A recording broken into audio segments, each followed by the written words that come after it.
Hello friends.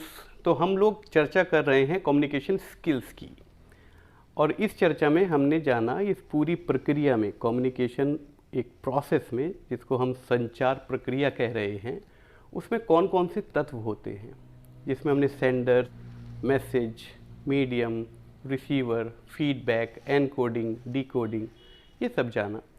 और हमने ये भी जाना कितने प्रकार की कम्युनिकेशन होती है, formal, informal, verbal, non verbal. इसके अलावा हमने ये भी जानने की कोशिश करी कि अगर संचार प्रक्रिया को बेहतर होना है तो सेंडर के पर्सपेक्टिव से उसको कैसे बेहतर किया जा सकता है। हमने 7 C's के बारे में जाना, जिसमें था clear, correct, complete, concise, coherent, concrete and courteous. याद आया? आ जाएगा, धीरे धीरे ये सब चीज़ें आपको याद आ जाएंगी। इस पूरी प्रक्रिया में सारी जिम्मेदारी सेंडर की तो नहीं हो सकती। संचार प्रक्रिया को, कम्युनिकेशन प्रोसेस को बेहतर बनाने के लिए कुछ जिम्मेदारी तो उस संदेश को प्राप्त करने वाले की भी निश्चित करनी पड़ेगी ना। उसमें से एक जिम्मेदारी की आज चर्चा कर रहे हैं, जिसको हम लिसनिंग कह रहे हैं। जब ओरल कम्युनिकेशन होती है, ओरल मतलब मौखिक, जब बोल के कम्युनिकेशन की जाती है तो प्राप्त करने वाला उस संदेश को लिसन करता है। क्यों ये ज़रूरी है? इसलिए ज़रूरी है क्योंकि अगर आप एक अच्छे लिसनर बने तो आप चीज़ों को ना सिर्फ अच्छा सीख सकते हैं, जान सकते हैं, आप एक अच्छे ओरेटर, एक अच्छे वक्ता बन जाएंगे। इसलिए लिसनिंग को जानना महत्वपूर्ण हो जाता है। तो शुरू करते हैं, पर सबसे पहले इन दो शब्दों के बीच में अंतर को जान लीजिए। एक है हियरिंग और एक है लिसनिंग। इन दोनों शब्दों का अगर आप हिंदी में मतलब ढूंढेंगे डिक्शनरी में या गूगल पर, तो आपको दोनों का एक ही मतलब दिखाई देगा, वो है सुनना। पर इन दोनों शब्दों में थोड़ा सा फर्क है। हियरिंग आपकी कानों की क्षमता है, एक फिजिकल आपकी कैपेबिलिटी है चीज़ों को सुनने की, आवाज़ों को, ध्वनि को सुनने की। अगर आपके कान सही हैं तो आप हियर कर रहे हैं। पर लिसनिंग अलग है। लिसनिंग हम उसको कहते हैं कि ना सिर्फ आपने उन ध्वनियों को सुना, बल्कि उनका कोई मतलब भी आप निकालना जानते हैं। फॉर एग्जाम्पल, आप मेरी बात सुन रहे हैं, लिसन कर रहे हैं। पीछे से बैकग्राउंड में अगर कोई शोर आता है, जैसे रोड पे कोई शोर आ रहा है, तो वो शोर भी आपने सुना तो ज़रूर है, उसको आपने हियर किया क्योंकि आपके कान तो हियर करना जानते हैं। पर आप उसका कोई मतलब नहीं निकाल रहे हैं, आप उसको पूरी चेतना के साथ नहीं सुन रहे हैं। लिसनिंग, आप पूरी चेतना के साथ उसको सुनते हैं और उस पूरे ध्वनि का कोई अर्थ निकालते हैं। तो लिसनिंग और हियरिंग में फ़र्क है। इस सेशन में हम लिसनिंग पे ध्यान केंद्रित करेंगे। अब लिसनिंग को हमने 2 तरीके की लिसनिंग में बांटा है। सर, आप हर चीज़ को बांट क्यों देते हैं? इसलिए वर्गीकरण हमेशा किए जाते हैं, वो चीज़ों को समझने में आसान बना देते हैं। तो लिसनिंग को हमने 2 प्रकार की लिसनिंग में विभाजित किया। एक को कहा एक्टिव लिसनिंग, एक को कहा पैसिव लिसनिंग। एक्टिव लिसनिंग वो है जब हम पूरी कंसंट्रेशन के साथ सुन रहे हैं, शब्दों को भी सुन रहे हैं, वर्बल उसका मतलब भी सुन रहे हैं।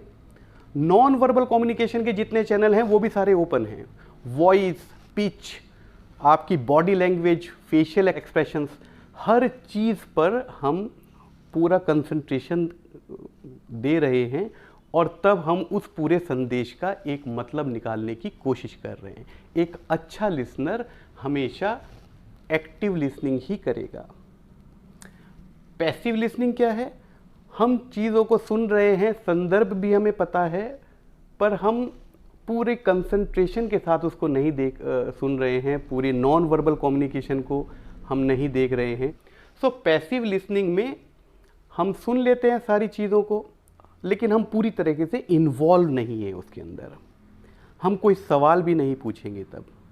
वो कई सारी वजह हो सकती हैं, साइकोलॉजिकल उसकी वजह हो सकती है, या हो सकता है कि वो टॉपिक इतना आसान हो, मान लीजिए मैं आज आपको यहाँ एडिशन करना सिखाऊं कि 2 में 2 जोड़ देंगे तो 4 हो जाएगा।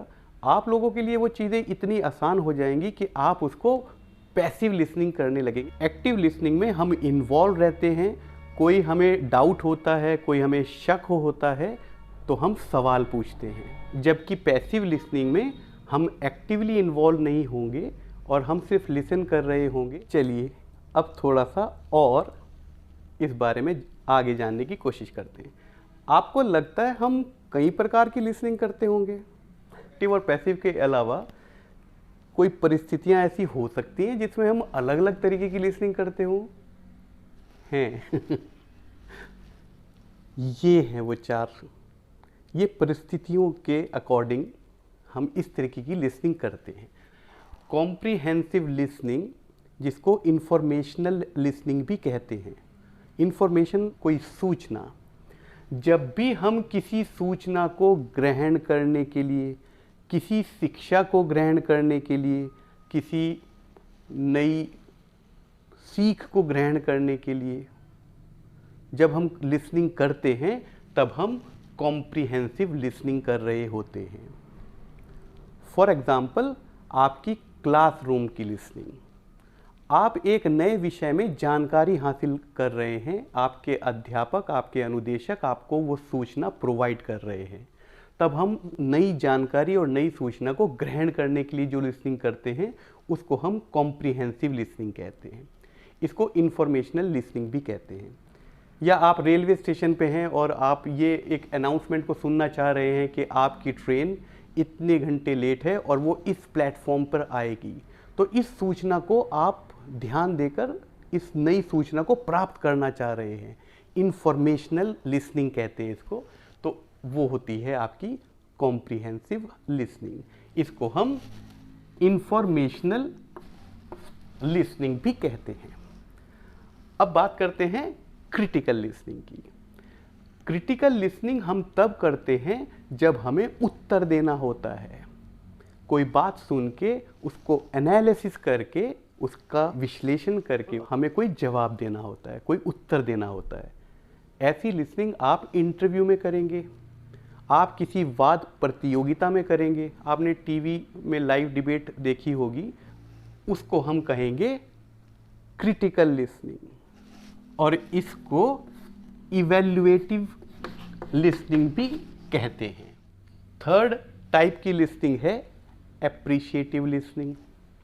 एप्रिशिएटिव लिसनिंग हम अपनी पसंद के लिए करते हैं, हमें वो सुनना अच्छा लग रहा है। हम ना उस सूचना को अपने किसी जीवन के लिए इस्तेमाल करना चाह रहे हैं, ना हम उसका कोई उत्तर देना चाह रहे हैं कि ये सूचना सही है गलत है, कोई तर्क नहीं कर रहे, कोई वाद विवाद नहीं कर रहे, हमें बस वो पसंद है। फॉर एग्ज़ाम्पल, आज दिन है सनी सनी और ब्लू है पानी पानी, मैं वो शायद उल्टा बोल दिया। हमें बस वो गाना पसंद है, जिसको भी वो पसंद है वो उसको सुनता है या सुनता था, अब तो वो पुराना हो गया। हमें उसमें कोई ऐसी जानकारी नहीं मिल रही है जो हमारे जीवन के लिए और हमारे कौशल के विकास के लिए बहुत ज़्यादा ज़रूरी है। हम उसका कोई उत्तर भी नहीं देना चाह रहे कि अब ब्लू पानी कहाँ रहा, प्रदूषण इतना हो गया, पानी तो सारा काला कर दिया हम लोगों ने। तो ना हम कॉम्प्रिहेंसिव कर रहे हैं, ना हम उसको कर रहे हैं क्रिटिकल लिसनिंग। हम क्या कर रहे हैं? एप्रिशिएटिव लिसनिंग, क्योंकि हमें वो बीट्स पसंद आ रही है, हमें वो रिदम पसंद आ रहा है, हम उसको सुनते हैं। आमतौर पे जब भी हम गाने सुनते हैं अपने पसंद के, तो हम उसको एप्रिशिएटिव लिसनिंग कहते हैं, और इस लिसनिंग को एस्थेटिक लिसनिंग भी कहते हैं। ये वर्ड एस्थेटिक भी खूबसूरती का ही भाव प्रदर्शित करने वाला एक शब्द है। तो एप्रिशिएटिव लिसनिंग हम कहाँ करते हैं? जब हम कोई ऐसी चीज़ सुन रहे हो जिसको सुनना हमें पसंद है। तो ये 3 तरीके की आप लिसनिंग समझ गए। अब रह गई चौथे नंबर की, ये भी बड़ी मज़ेदार है। इसको हम कहते हैं थेराप्यूटिक, और इसको एम्पैथेटिक भी कहते हैं। Empathetic listening. ये कौन सी परिस्थिति होती है जिसमें हम ये करते हैं?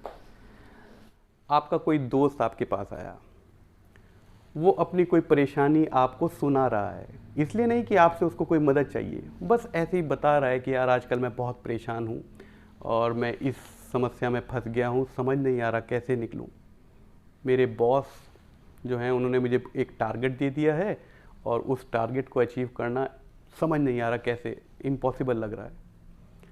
आप उसकी बात सुन रहे हैं, ना तो वो सूचना आपके लिए ज़रूरी है तो आप कॉम्प्रिहेंसिव लिसनिंग नहीं कर रहे हैं, ना आपके पास कोई उत्तर है उसको देने का, सुझाव भी नहीं है क्योंकि उसकी कंपनी के सेल्स टारगेट आपको नहीं पता कैसे पूरे किए जा सकते हैं, तो आप क्रिटिकल लिसनिंग भी नहीं कर रहे हैं और आपको वो बात पसंद तो बिल्कुल भी नहीं आ रही है। हमारा दोस्त बेचारा किसी परेशानी में है तो हमें ये बात पसंद थोड़ा ही आ सकती है, पसंद तो बिल्कुल नहीं आ सकती, तो अप्रिशिएटिव भी नहीं है।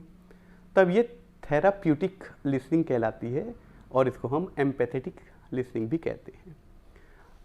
नेताजी आए हैं शहर में, बहुत बड़ा जलसा हो रहा है, गांव के प्रधान ने कहा भाई ट्रैक्टर ट्रॉली भर के चलनी है, बस भर के चलनी है। अब आप उनको मना इसलिए नहीं कर पाए क्योंकि भाई रिश्ते ऐसे हैं कि मना नहीं कर सकते, आपको अपने खेत में पानी भी देना था, लेकिन आप चले गए। अब वहाँ नेताजी ने अपने पूरे 5 साल के उपलब्धियाँ गिनवा दी। आपको वो सारी चीज़ें पता हैं, नहीं भी पता हैं, लेकिन आपको वो इसलिए सुननी पड़ रही हैं चीज़ें क्योंकि एक सामाजिक प्रेशर है। ट्रैक्टर ट्रॉली में साथ ही जाएंगे ना, उससे पहले तो यही रहना है, तो आप सुन रहे हैं ना, आपको वो अप्रिशिएटिव लिसनिंग कर रहे हैं, ना आपसे कोई वहाँ पर उत्तर मांग रहा है, आप जवाब नहीं दे सकते नेताजी को हाथ के हाथ, और ना ही आप उस सूचना को अपने लिए ग्रहण करना चाह रहे हैं, वो चीज़ें आपको ऑलरेडी पता हैं। तब आप थेराप्यूटिक या एम्पैथेटिक लिसनिंग कर रहे हैं। ठीक है सर, ये नई जानकारी तो बहुत अच्छी रही कि आपने बता दिया कि लिसनिंग कितने प्रकार की होती है, पर लिसनिंग तो हम हमेशा से बहुत अच्छी करते हैं, क्लासरूम में बहुत अच्छी लिसनिंग करते हैं। कॉम्प्रिहेंसिव लिसनिंग क्लासरूम वाली आप अच्छी करते हैं, अच्छी बात है। Are you listening? अगर हम कॉम्प्रिहेंसिव लिसनिंग कर रहे हैं यहाँ पर या क्लास में और बहुत सारे सवाल हमारे जहन में, हमारे दिमाग में, मस्तिष्क में अगर नहीं उठ रहे हैं तो इसका मतलब हम एक्टिव लिसनिंग नहीं कर रहे हैं और कॉम्प्रिहेंसिव लिसनिंग नहीं कर रहे हैं। हमें ये सीखना पड़ेगा। तो सर कैसे सीखें? अपनी लिसनिंग को कैसे बेहतर बनाएं? तो अगर हमें अपनी लिसनिंग को बेहतर बनाना है तो बच्चों आपको पकड़ के चलना पड़ेगा 3A। सर अभी तो 7 C's अच्छी तरह याद नहीं हुए, अभी तो 3P और बताऊंगा अगली क्लास में। फिलहाल 3A इसकी बात करते हैं। 3A, ये तीनों शब्द A से शुरू होंगे।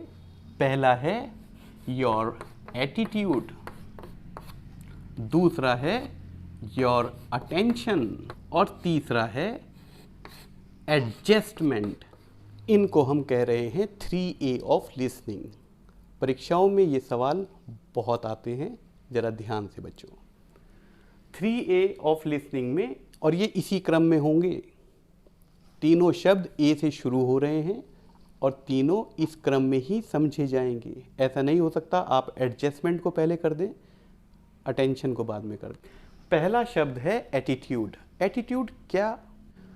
एटीट्यूड का मतलब होता है नज़रिया, पर्सपेक्टिव, आपकी सोच, वो आपका एटीट्यूड होता है। तो अगर आपको अपनी लिसनिंग को सुधारना है तो सबसे पहले आपको अपने सोचने के तरीकों में इम्प्रूवमेंट करना पड़ेगा। या हो सकता है आपका एटीट्यूड ये हो, जो हम चीज़ें आज सीख रहे हैं ये परीक्षाओं में आएंगी इसलिए इनको जानना ज़रूरी है, तब भी आप उसको लिसनिंग, उसका सही मतलब, उसका सही संदर्भ ग्रहण नहीं कर पा रहे, तो कम्युनिकेशन प्रक्रिया हमारी थोड़ा कम हो जाती है, उसकी इफ़ेक्टिवनेस थोड़ी कम हो जाती है। तो सबसे पहले अपने एटीट्यूड को, सोचने के नज़रियों को दुरुस्त करना है। ITI का बस सर्टिफिकेट मिल जाए, ITI इसलिए करनी है कि ITI का सर्टिफिकेट मिल जाए, इस नज़रिए को थोड़ा दुरुस्त करना पड़ेगा, एटीट्यूड को। तो अगर हमें लिसनिंग को अपने आप को सुधारना है तो लिसनिंग करने वाला सबसे पहले अपने एटीट्यूड पे काम करेंगे, इसको बेहतर बनाएंगे। किसी पूर्वाग्रह, जिसको इंग्लिश में प्रेजुडिस कहते हैं, पहले से ही सोच के नहीं आना है। आप सुनने के बाद अपने अनुभवों की कसौटी पे उसको परखें और आपको लगे कि ये सूचना सही है और आपके लिए महत्वपूर्ण है तो उसको ग्रहण करें। तो एटीट्यूड पे काम करना पड़ेगा अच्छे लिसनर होने के लिए। Second is attention. Active listening करेंगे, अटेंटिव रहेंगे। लिसनिंग करते हुए आपने पूरा अटेंशन ही नहीं रखा तो चीज़ें मिस हो जाएंगी, आप पूरे संदेश को नहीं समझ पाएंगे, तो कम्युनिकेशन प्रक्रिया अच्छी नहीं रही, इफेक्टिवनेस उसकी कम हो गई। And the last is your adjustment. जो नई जानकारी आपको आज मिली, जो भी आप लिसन कर रहे हैं तो कुछ नई जानकारी तो आपको मिली ना, उसको आपको अपनी पुरानी जानकारी और ये अपने पुराने ज्ञान के साथ आपको उसका तालमेल बिठाना होता है, एडजस्ट करना पड़ता है। उस नई जानकारी को एक स्पेस देनी होती है, उसको वहाँ बिठाना होता है, ताकि जिसको मैं कहता हूँ अपने अनुभवों के साथ उसको बांध देना होता है, उस नई सूचना, उस नई जानकारी को। अगर हम ये 3A पे काम कर पाए तो हम अच्छे लिसनर हो जाएंगे। AAA ऑफ लिसनिंग आपकी परीक्षा के पॉइंट ऑफ व्यू से भी बहुत इंपॉर्टेंट है। इस तरीके के सवाल आ सकते हैं कि निम्न में से कौन सा AAA ऑफ लिसनिंग नहीं है। उसमें 3 ये नाम होंगे और चौथा A से शुरू होने वाला कोई सा भी शब्द वो दे सकते हैं। एप्रिसिएशन लिख सकते हैं, तो आपको एप्रिसिएशन पे आंसर लगाना है। वैसे वो रॉन्ग है, पर आंसर उस समय एप्रिसिएशन ये वाला विकल्प हो जाएगा, क्योंकि बाकी 3 AAA ऑफ लिसनिंग हैं और प्रश्न में आपसे पूछा गया है कि निम्न में से कौन सा AAA ऑफ लिसनिंग नहीं है, तो एप्रिसिएशन नहीं है, वो करेक्ट आंसर हो जाएगा। वो रॉन्ग है पर वो आंसर करेक्ट हो जाएगा। ये जो 3 शब्द हैं ये इसी क्रम में इसलिए कह रहा हूँ लिखने को, याद करने को, क्योंकि एटीट्यूड लिसनिंग करने से पहले, बिफोर लिसनिंग, आपको अपने एटीट्यूड पे काम करना है। वाइल लिसनिंग, जब हम सुन रहे हैं किसी चीज़ को तो आपको अटेंशन पे करनी है, दिस इज वाइल लिसनिंग। और जब आप उस पूरी सूचना को ग्रहण कर चुके, उस पूरे इंफॉर्मेशन को सुन चुके, लिसन कर चुके, तो आपको एडजस्टमेंट करना है अपने पुराने ज्ञान के साथ इस नई सूचना को। सो दिस इज पोस्ट या आफ्टर लिसनिंग। क्लियर? अब थोड़ी सी बात कर लेते हैं लिसनिंग में कौन कौन सी बाधाएं हो सकती हैं। कौन कौन सी बाधाएं हो सकती हैं? पहली, टाइम स्पैन। शुरुआत में बहुत ज़्यादा समझ में आता है, धीरे धीरे हमारा मस्तिष्क थकने लगता है। जब हमारा मस्तिष्क थकने लगता है, जब टाइम ज़्यादा होने लगता है, तो हमारी लिसनिंग भी कम इफ़ेक्टिव होने लगती है। तो टाइम स्पैन इसकी एक बाधा है। दूसरा, नॉइज़। जब नॉइज़ पीछे से आ रही होती है तो हमारी लिसनिंग में वो बाधा डालती है, तो नॉइज़ एक हमारी बाधा हुई लिसनिंग के लिए। ठीक है। तीसरा, फियर और एंगर। अगर हम कुछ सुन रहे हैं लेकिन बैक ऑफ द माइंड में कोई डर है या कोई तनाव है, कोई गुस्सा है, तो हमारी लिसनिंग कम इफ़ेक्टिव होने लगती है। तो हमारे साइकोलॉजिकली अगर हमें कोई चीज़ परेशान कर रही है तो जो सुन रहे हैं उसमें वो बाधा डालने लगती है। चौथा है आपका पूर्वाग्रह, प्रेजुडिस। आपका पूर्वाग्रह, आप कुछ सोच के बैठे हैं कि ये तो मेरे विपक्ष का है, हमेशा मेरे फ़ायदे की बात तो बोलेगा नहीं। आप किसी भी पूर्वाग्रह में हैं या आपका कोई अपना एक सोच है, अपना एक नज़रिया है कि किसी काम को या किसी चीज़ को क्यों सुनना चाहिए, तो वो भी आपके लिसनिंग में बाधा का काम करता है। और इसके अलावा ठीक है, एक और है, वो भी बहुत ऑब्वियस है, वो है लैंग्वेज। लैंग्वेज भी एक बाधा है हमारी लिसनिंग में। अगर वो लैंग्वेज हमें समझ नहीं आ रही है तो, या उस लैंग्वेज को समझने में हमें थोड़ा दिमाग पे जोर डालना पड़ रहा है, तो भी वो हमारी लिसनिंग की इफ़ेक्टिवनेस को कम कर देगा। तो ये था all about listening. Twinkle twinkle yes papa, how I wonder हा हा हा। 4 साल के किसी बच्चे के मुंह से ये कविता सुनना किसी भी अतिथि के लिए एप्रिशिएटिव लिसनिंग हो सकती है, पर इसके तुरंत बाद 1 से 100 तक की काउंटिंग भी सुनना पड़े, ओ भाई हम अपने घर जाके पी लेंगे चाय। Thanks for watching, good bye.